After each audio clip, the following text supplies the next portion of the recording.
am. I had an actual demon removed out of me. I'm not even gonna lie, this is gonna be a very, very vulnerable video. I'm talking about my testimony today because God really put it on my heart. And I never talk about my testimony or tell a lot about my testimony because I'm always scared that people's opinions of me are gonna change when I tell them my testimony, but I'm still the same JT, okay? My name is JT Cannon, and I help young adults grow their relationship with God, and it's something that you'll see through my testimony. There's a reason why I'm passionate about it. I would really love it if you just click subscribe to the channel. It's taken a lot for me to post this video, and by clicking subscribe, you join the Cannon family, and we're all just a group of believers, a group of family here that all just want to authentically search after God. If you see me look down, it's because I have some notes on the screen. I kind of writ a little bit of the testimony just so I can stay on point. I tend to just throw it out there whenever it's out there. But let's start K through 6.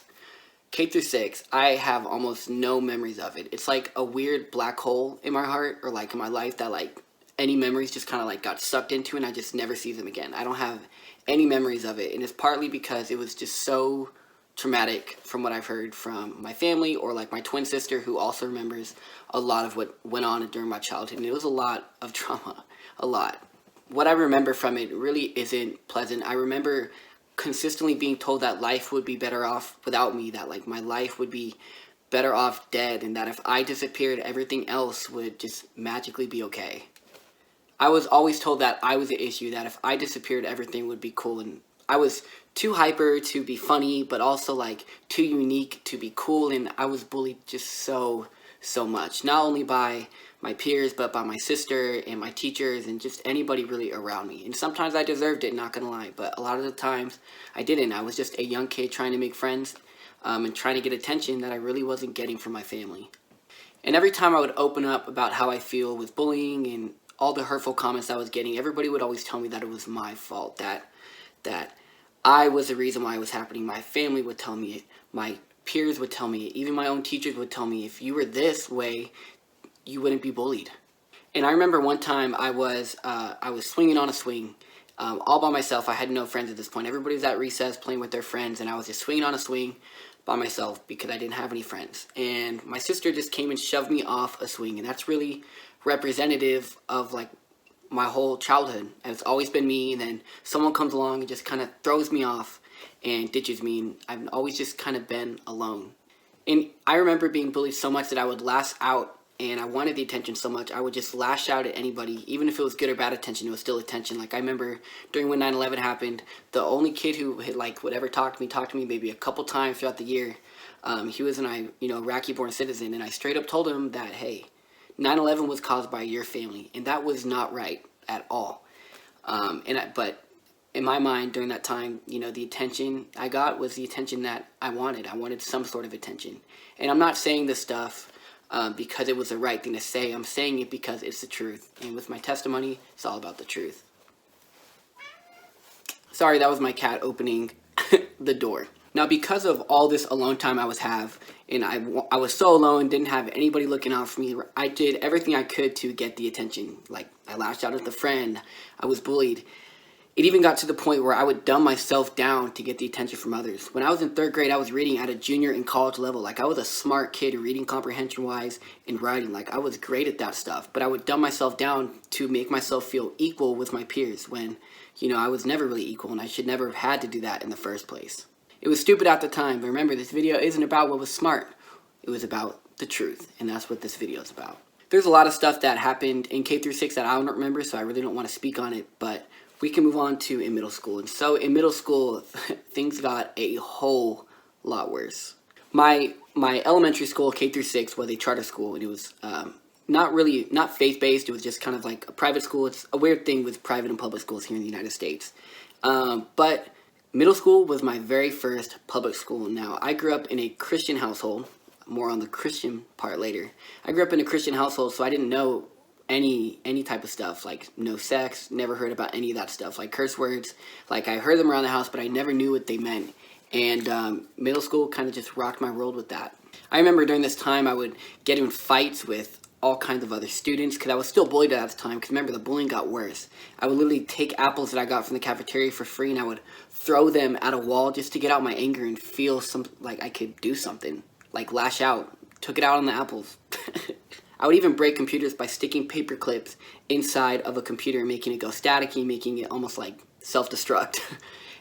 Because I wanted the attention. That was the only time when, someone's attention was just undivided on me. And remember, in my time, through my childhood, any attention was good attention. And I was just really lost, like really, really lost. I remember wearing, a $100 shirt at a cafeteria, looking really nice. I wanted to look nice because I thought if I made myself feel nice, then everything around me would become more nice. But soon quickly found out it is nice until someone ruins it. And someone, just grabbed a bunch of chocolates, said, "Hey JT," and they rubbed it all over my back, completely ruining the shirt. I had to throw it away, and it was my favorite shirt. And I got mad. I got into a fight with him after school after him and his friend tried to, hold me down and beat me up. And I tried not to get like verbally upset, because during K through 6 I was verbally upset at everything, and I kind of just lost all of the conflict that I did in K through 6. I lost all the anger, like everything about that just kind of, disappeared, and I didn't want to deal with it anymore. I wanted to avoid conflict. I had enough of it during K through 6. I was angry at K through 6, like I had enough of it and I was done with it. So I didn't get angry until something physically literally happened to me. When he held me down and tried beating me up. In middle school is where my family issues really started to get worse, and they really came to fruition, and a lot of traumatic stuff happened. My mother has deteriorating health, so she has like a bunch of diseases. She couldn't work, she can barely get out of bed. Even to this day, she can't even unscrew a Mountain Dew bottle without me, having to help her, unscrew it. And so she couldn't work, and I really became her only friend. No one else wanted to talk to her, and she really wasn't and isn't the most pleasant person to be around. She's very negative, and so no one else wanted to, be around her or deal with her. And my dad was a Christian, but he never really acted like a Christian. When he lost his job, he started cheating on my mother openly and drinking. And, me being the only one my mother talked to, I would, hear all the stories and kind of be the peacemaker or the judge in the situation. And there were times when I even saw my dad cheat. Not like physically, like in the action, but like I saw him get the girl's number. I remember I was getting a haircut back when I had hair. And, he said, "Hey, this is if you ever need anything." And he gave him the card, which had his personal number on it. And a lot of the times during the arguments my mother and father would have, it would be about different things. Sometimes it would be about alcohol. Sometimes it would be about, cheating. While other times it would just be something simple, like going out to eat. Like, to this day, they just cannot be in the same room together. It's very unhealthy relationship. And because of that unhealthy relationship, I grew up thinking that a dysfunctional relationship was functional, right? That an unhealthy relationship was actually a super healthy relationship. And it's not at all. And my mother, I guess spiritual-wise at this time, my father was a Christian. He never really acted like it, as you probably know now. And my mother was a spiritual person. When she was growing up, she would do like, salt circles, a lot of witchcraft and occult practices, which lead into later parts of my testimony. So yeah, that was middle school. So now we could talk about high school. A lot of stuff happened K through 8, but a lot of the big events in my life happened in high school, in college, and even as close to 3 months ago from the time I'm making this video. So we're in high school, okay, and I started to mature a little bit. I was still a super smart kid reading and writing wise. Like I would take all kinds of AP classes, and I was just top of my class when it came to reading and writing. Math, not so much. I'd try to do things by myself, which, fun fact, don't ever do that in math. But I got into tons of stuff I shouldn't get into. Marijuana. I was smoking so much marijuana. Like so much. I even had a pipe necklace. Me and my sister had them. They were matching. And they would have little pipes on them. We would just put under our shirts. And after class, we'd get up together, spark it up and then keep going. There were times during high school where I was selling edibles out of my school bathroom that I would make in my house. And my mother, smoked pot. And my father had no idea about what was going on. And I had an opportunity when I joined high school to join this thing called the Academy of American Studies. And it's pretty much for people who love history so much that for the next 4 years, they would almost do everything together. So they would take all of their classes together. They would take the same electives, like same everything. So like they were literally stuck with each other for 4 years. And I thought like, hey, if I join this program, they can't leave. And so they must leave. Obviously, the reason why people didn't like me during K through 8 was because they didn't know me. Like I'm an awesome person. And that was a huge mistake, like a huge mistake. Over the next 4 years, I took the same classes with people. The first year, I would get hit all the time by the boys in the class. And the girls would just never pay me any attention.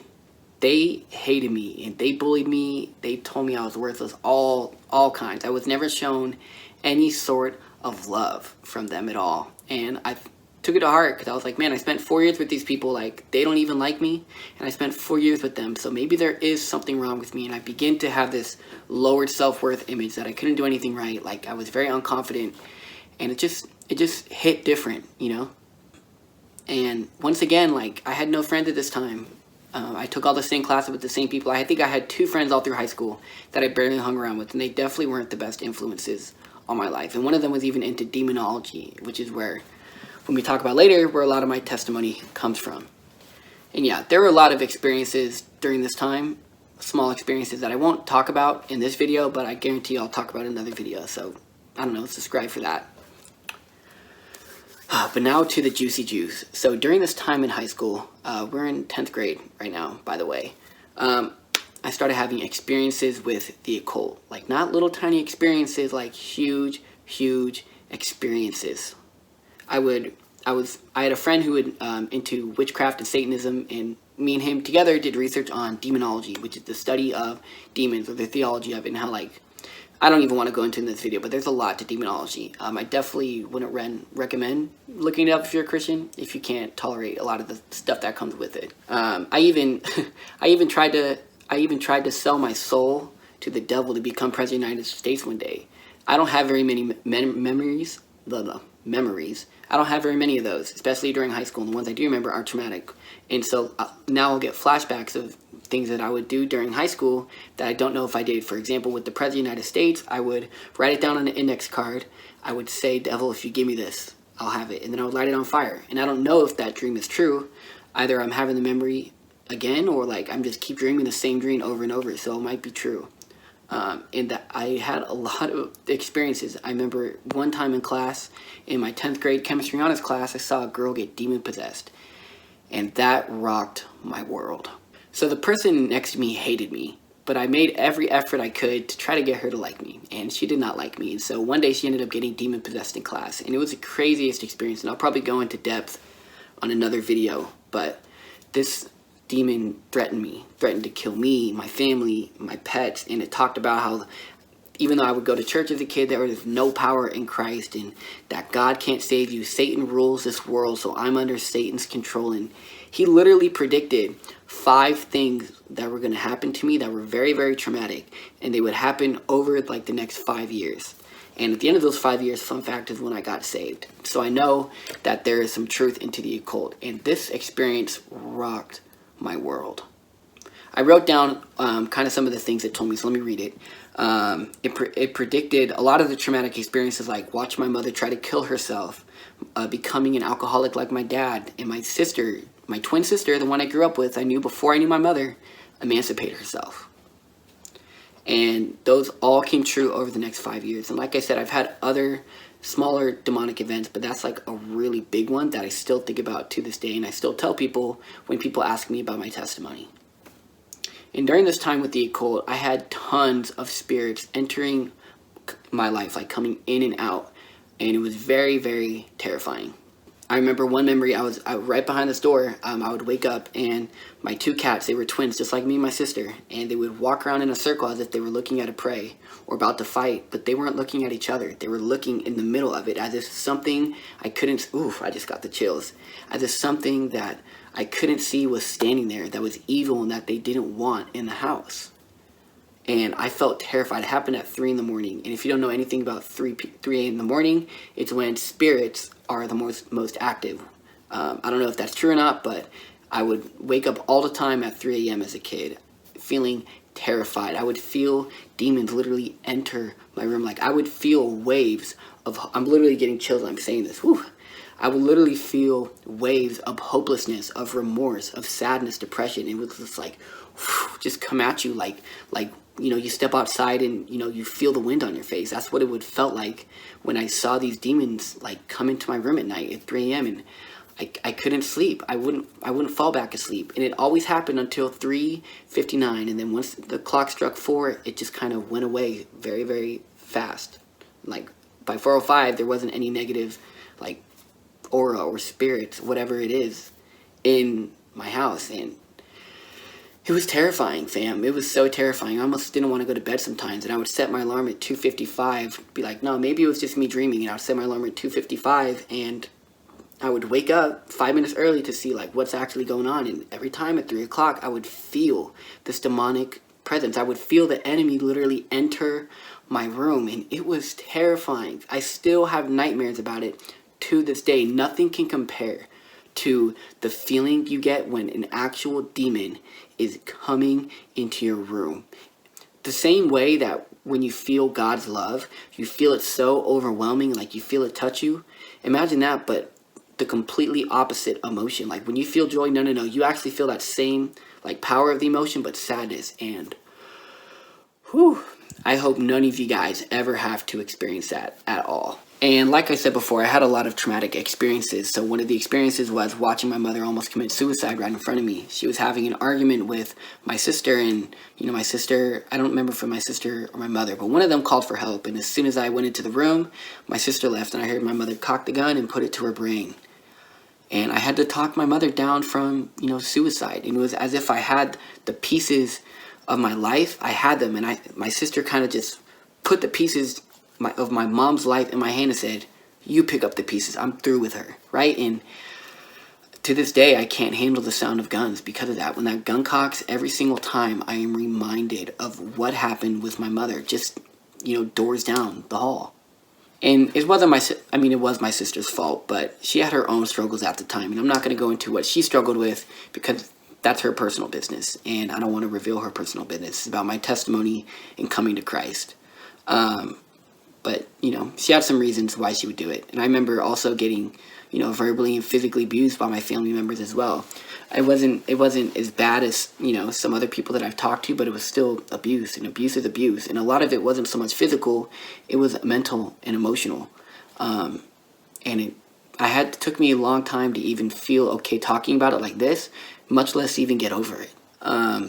So I finished high school, and there's tons of events that happened in high school that caused me depressed and just really caused me to feel worthless and sad. But college came, and I was determined to not let my high school, my middle school, and my elementary self be the college me. I wanted to do a complete 180. Instead of this shy kid, I was going to be confident. I was going to go out party all the time with the boys, try to be and fulfill the void in my heart that I wasn't getting with my family or attention, with just the things of this world. And fun fact, it didn't work out. My very first semester, I had my first girlfriend. I pledged a fraternity. I didn't get in, but I still pledged. But I also struggled with alcohol. I was drinking almost a bottle at night at some points. I remember I would wake up, literally take 5 shots, come back after class, take another 5 shots, and then come back, go through my class throughout the day, take another 5 shots. I was going through almost a bottle every single day. So during high school, I had worked all the time, 40 hours a week while doing high school, and I blew all of that money that I made in like 1 year. More like a span of 6 months, but generally for like a year. But it's like for a span of 6 months, I spent all that, and it was almost like $6-7 grand, and all of it was spent on alcohol and partying that I shouldn't have spent money on. And like I was addicted to it, so I would black out and I would not remember where I was. I got roofied at some points during my college career. I even got so blacked out I couldn't even make it up onto the bunk bed that I was staying at. So I had to have my sister come in and push me up, only for me to fall asleep and then to wake up in my own puke the next morning. And if you remember, we're talking about the second fulfillment of what my demon, or the demon that I saw possessed, would have said to me. It said you would become an alcoholic like your father. And that's exactly what started happening in my college years. Oh yeah, by the way, I chose this college because my sister went to this college, and I didn't have any relationship with my sister because she moved out. Remember, that was the third thing that they talked about, the demon talked about. And she ended up moving out, and so I wanted to be with her, and I wanted to spend as much time as I could with her. So I went to this college just because of her, and I could have gone to a better college, but I wanted to be by my twin. Family first, and she meant so much to me. During my first year, I started making hip-hop music. The very first song I wrote was a song called Drowning. I formed this rap group with one of my neighbors. It was called YWMB, Yeah We Might Be. And my first song was called Drowning, where we both rapped about girls. I rapped about this girl named Allie, but really it was alcohol. And it was about how I couldn't live without this girl that I loved her so much. And I didn't even come up with the idea. My friend came up with the idea, and I've never rapped in my life before that. And it's so cringy, and you could still look it up this day. YWMB, Drowning. I also got falsely accused of sexual harassment and ended up moving dorms during this time. I lost my virginity in this dorm as well, and the girl who I lost my virginity to, just a random hookup by the way, her best friend is one who accused me of sexual harassment. We were making out one night, and I left a couple hickeys on her neck, and she felt really ashamed that she made out with me, and so she told everybody that I strangled and beat her up because I left a lot of hickeys on her neck. And I ended up moving dorms. I ended up getting falsely accused and proven later that, no, she was just making it all up because she felt ashamed, and, the college agreed with me and things like that. But it was a blessing because I ended up moving into the same dorm as my sister. And also in that dorm, I met my very first love. And we were on the same floor. My sister it was a 3-story building. I was on the second floor on one side, this side, and my now ex-girlfriend, but also the first love of my life, was on this side. And so I would walk over to her room all the time, and she'd leave her door open because she knew that I would come and say hi to her and kind of just talk to her. And after I got done with that, I would go up and see my sister, and I would drink and then come back down. It'd be like a little triangle I would do every day. And don't get me wrong, my grades at this time were failing. I wasn't even focusing in class. I was so drunk, I couldn't even remember anything that happened in class.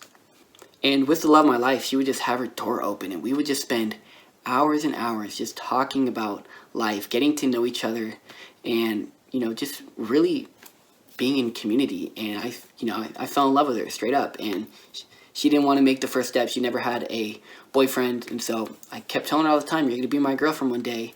She said no, and eventually what happened is we ended up started dating after I moved out of college. So after I took a semester off. So after that semester off, we ended up dating. But she really gave me the love and the validation and the attention that I was looking for from my family members or things like that. Like, I wanted her affection because I loved her. And it was the same type of love that I hope that I would give to my future children one day. And it was a hope that I never got from my family or my friends or anybody else. I never felt this type of unconditional love before, and I loved it. It made me feel so appreciated and valued. And I wouldn't even say I love you at this time because I was so hurt. I would say I value you because I never felt value.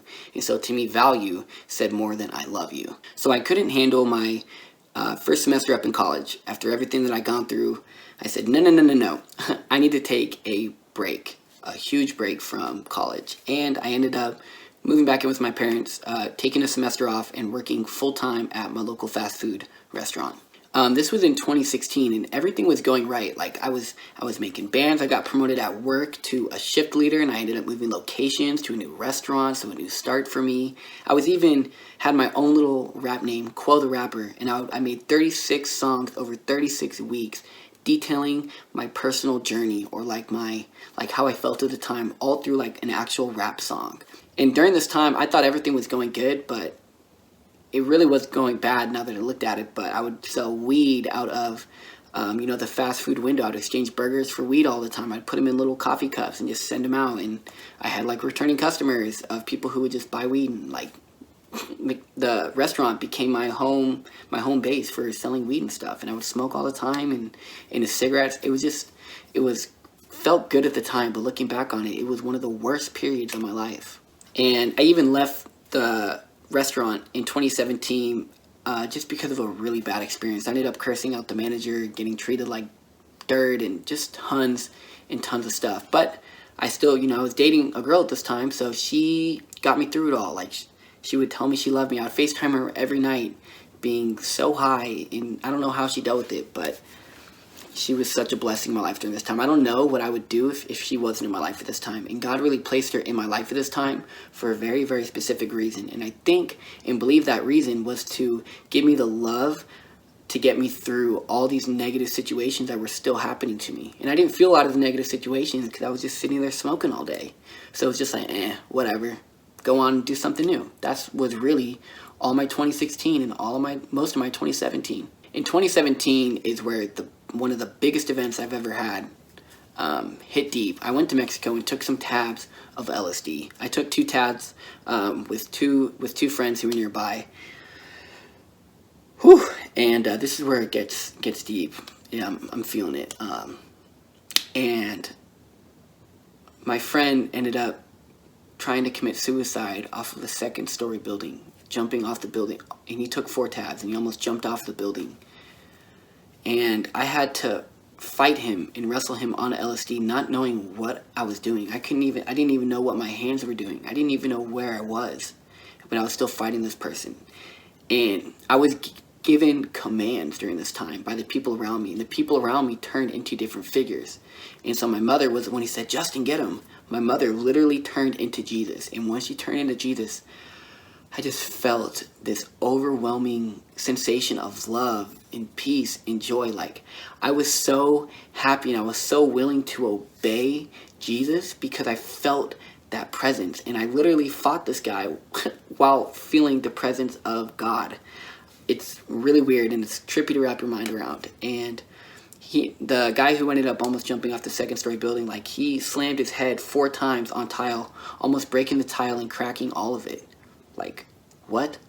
And eventually the security people came up. It was a one-sided aisle. And so they came up on both sides and they both turned into demons and they went at me. And I just kind of stood there shook. I was like, Jesus, like, there's demons coming. There's 2 of them.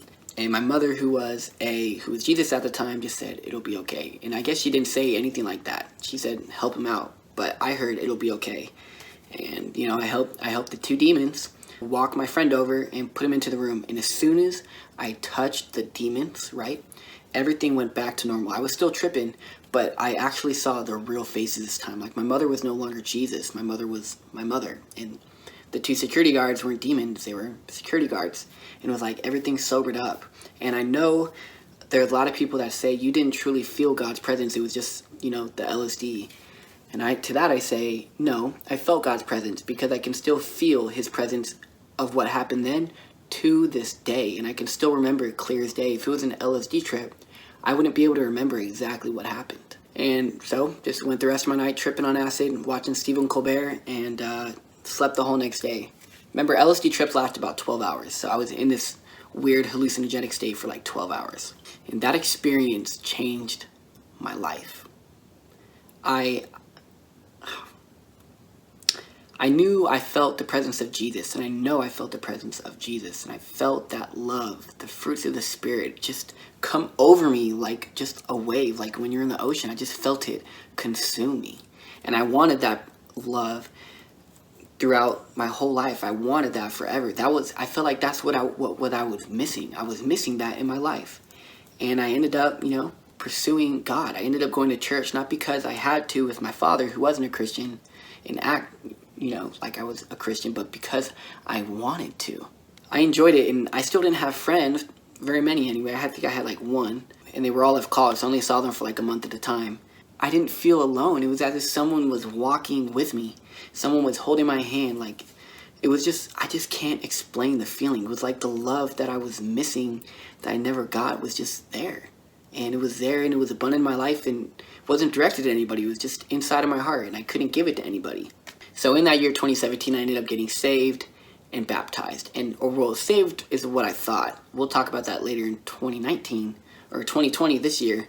But I thought I was saved, but I really wasn't saved. And so these negative things just kept happening, man. They kept happening.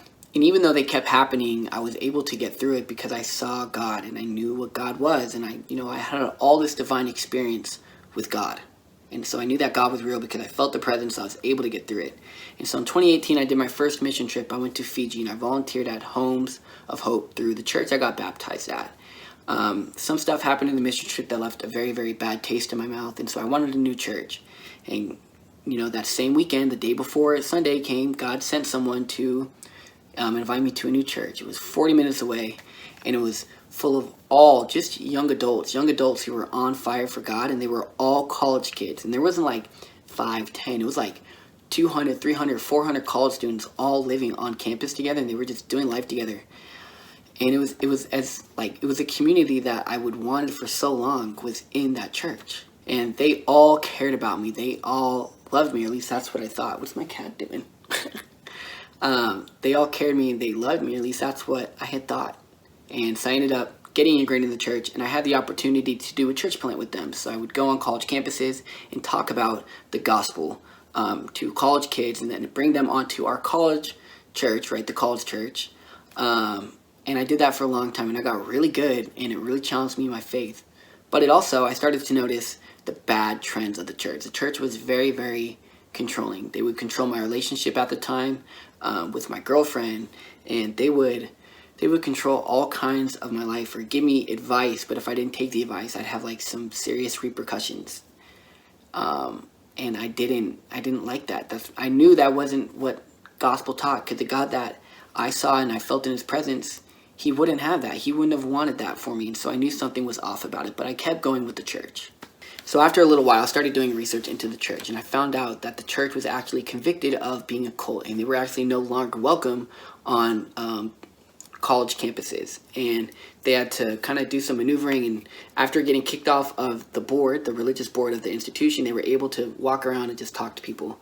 But they got away around the rules by going in areas that were public domain, so anybody could talk about anything during those areas, even though they technically still weren't allowed to preach or do the gospel on college campus. That's why they recruited kids like me as a college student to go and talk about it. And don't get me wrong, they were very scripturally sound, but they were also very controlling. And they were so controlling that I would talk to them about things me and the love of my life were doing, and they just didn't approve. And eventually, God put it on my heart to break up with the love of my life, and I was very hesitant about it, but the church made very sure that, one, my business was everybody else's business, right? And two, that I needed to break up with the girl. And it was okay, and I'm glad they pushed me to break up with her, but the way they did it wasn't right, and that's what made it a cult. Remember, a cult is not always the beliefs behind the cult, it's also their behavior. And belief-wise, they were very solid, they were biblical, but behavior-wise, they were not biblical. They were very pushy and aggressive. And the love of my life was almost with me for about, I think, 9 months before we broke up. And, we weren't equally yoked. That's the reasoning the church said. And there was a lot of minor stuff that the church said as well with the breakup. And I guess me breaking up with her had a really big impact on her health. And she was hospitalized for 2 months. She couldn't even get out of a bed for 2 months. She went from weighing like 130 to weighing 90 pounds, just sitting in a bed frail, and I never visited her because I didn't know. I found it out in 2019, and I ended up living the rest of my life, 2017, and then 2018, I did my thing. 2019, I did my second mission trip to a college campus, and that was awesome as well, and I learned a lot, but it was with the same church, the very culty church, and it was just not very healthy. So before I went out to do the mission trip with the church, we went on a college campus in California, and we just talked about the gospel for a week and a half. My ex, who I broke up with at the time, the love of my life, reached out to me and just wanted to reconnect, and I was so happy. It was as if like the distance between us was okay. Like, she told me everything that happened to her, and I just felt so much remorse, and she said it was okay. Like, I don't blame you. I just wish you would have told me sooner. And just a lot of really encouragement. And I was like, wow, like, this is the girl that I genuinely fell in love with. Like, this is the girl. Like, this, I didn't want any other girl. I wanted this girl. But I was still under the influence of the church. So I said, no, can't get into this. This is not happening. Can't do this. And we ended up not talking. And then I ended up doing 2 months trip to Ireland. I came back. And by the way, in Ireland, I was working with the music PR company, and I came back, and like within 2 weeks I came back, she reached out to me and wanted to hang out. I said, sure. Hung out with her. I went to see her new place, hung out with her, bought her some food, and I fell back in love, fam. I caught feels, and the more I caught the feels, the more I realized something was off. She wasn't a Christian. She was like, had all these weird statues, altars around her place. Like, I thought she was Hindu, but no, she was into witchcraft. And she would do all these witchy practices, and I would ask her, I said, well, like, what are your spiritual beliefs? She said, well, I'm a Christian. I said, well, you're not acting like Christian. I said, so if you're not Christian, what are you? She said, well, I don't really subscribe to one spiritual belief, but a Wiccan would most likely be closer to my spiritual belief. Now, Wiccans don't worship Satan. They worship, like, the universe, and there's a lot that goes into Wiccans, but Wiccans is definitely not biblical. But I loved this girl so much that I was willing to do whatever I could to be with her. So I started doing research on Wicca. I started doing research on witchcraft. I even attempted my own spells. Like, I was seriously debating switching religions for this girl. Like, I loved this girl with all my heart. And I had to lay it on her. You know, we were sexually active at this point.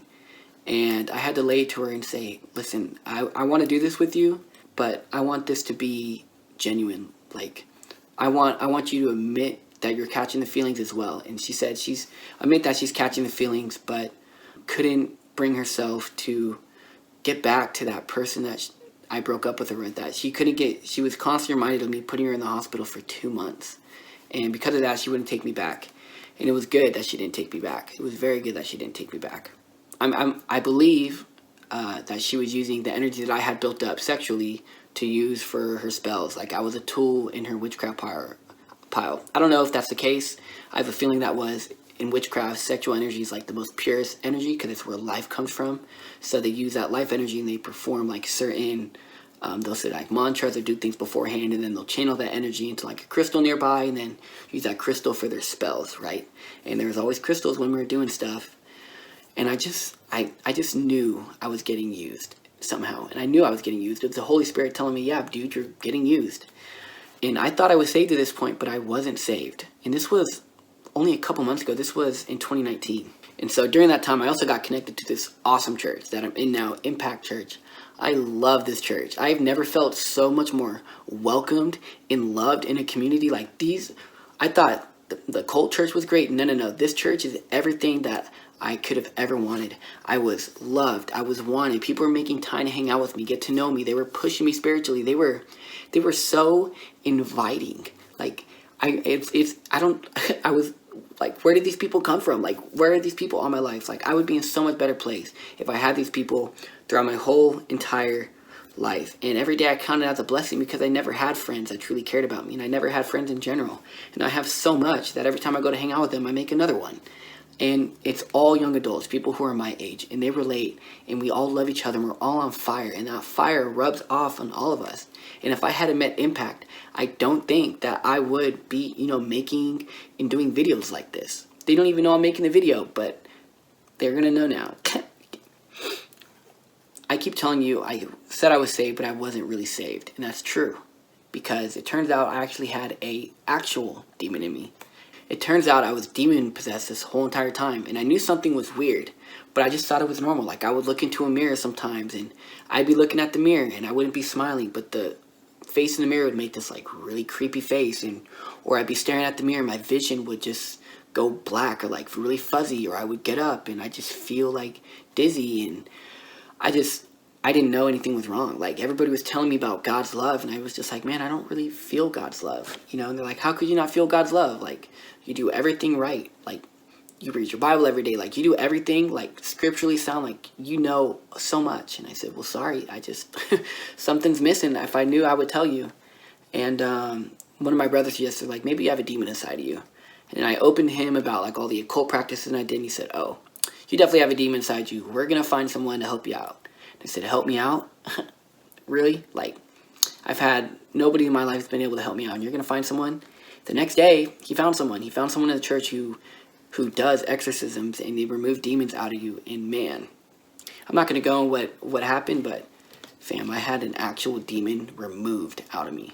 And that's how I knew I wasn't saved. See, scripture talks about a house divided cannot stand. And what it really means is it means you cannot have a demon in you, but also have the love of Jesus Christ in you. You can only have one or the other. And so this demon got exorcised out of my body. And it was like as if ever since then, all these spiritual blessings have just been thrown at me. It's like what I was asking for so long just came back in like one huge tidal wave. It was like I got 10,000 followers on TikTok within like 2 months. My song Led by Faith that I released in 2019, my first Christian hip-hop single, fam, that's over 100,000 streams. The new song I released over 10,000 streams. I have more friends than ever, and I have more opportunities than ever, and everything is going up and up and up for me. And it's like I was putting money into this spiritual bank, but I didn't know where the money was. And now I'm withdrawing the money, and things are actually starting to work out in my favor. All because I had friends near me that I was missing through my whole entire childhood that would look out for me. And even to this day, you know, I graduated college. I get messages all the time from people telling me that my Christian TikToks or my music has helped them become a better Christian. And don't get me wrong, I have a ton of issues, but God makes it easier. They're still challenging, but the challenges aren't challenging. The highs are way high and the lows are highs now. To close it out, my testimony is full of lack of self-worth, brokenness, being addiction prone, and attacks from the enemy. But it's also a testimony of redemption, gratefulness, forgiveness, protection. And if God can clean up my life, he can clean up your life. So if you haven't already, give your life. Guarantee you it's the best thing you'll ever do with your life. And if you haven't already, please subscribe. Some of the stories that I talked about in the testimony, I'm probably going to end up doing a video about it in the future, and you don't want to miss it. So make sure you subscribe to the channel and join the Canon family. Let's grow closer to God together. JT, peace out.